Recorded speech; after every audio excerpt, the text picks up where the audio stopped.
Eropa mulai menjadikan Indonesia sebagai salah satu tujuan investasi alternatif. Hal tersebut disampaikan Menteri Investasi Kepala Badan Koordinasi Penanaman Modal BKPM Bahlil Lahadalia. Menteri Investasi Bahlil Lahadalia menyampaikan, bahkan mungkin Indonesia sekarang sebagai investasi alternatif yang masuk dalam skala prioritas Eropa. Menurutnya hal itu terlihat dari Belanda dan Swiss yang kian sering masuk ke dalam 10 besar negara dengan realisasi investasi terbesar ke tanah air pada semester pertama 2021.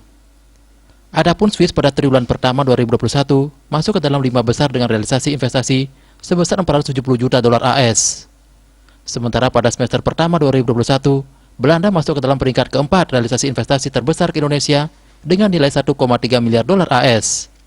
Sedangkan Swiss di posisi ke-9 dengan nilai investasi sebesar 500 juta dolar AS. Selain negara-negara di Eropa, ia menilai Korea Selatan, Jepang, dan Tiongkok saat ini juga mulai berkompetisi sengit untuk menanamkan modalnya di Indonesia. Ketiganya terlihat masuk dalam daftar 10 besar investor di tanah air selama Januari sampai Juni 2021, yakni Tiongkok di peringkat ketiga senilai 1,7 miliar dolar AS, Korea Selatan pada posisi kelima sebesar 1,1 miliar dolar AS, dan Jepang di urutan ke-6 yaitu 1 miliar dolar AS. Kendati demikian, Bahlil Lahadalia menegaskan bahwa dirinya tidak pernah membedakan negara asal investor, sehingga semuanya sama-sama dilayani dengan baik dan diatur dengan undang-undang yang berlaku. Bali Pos melaporkan.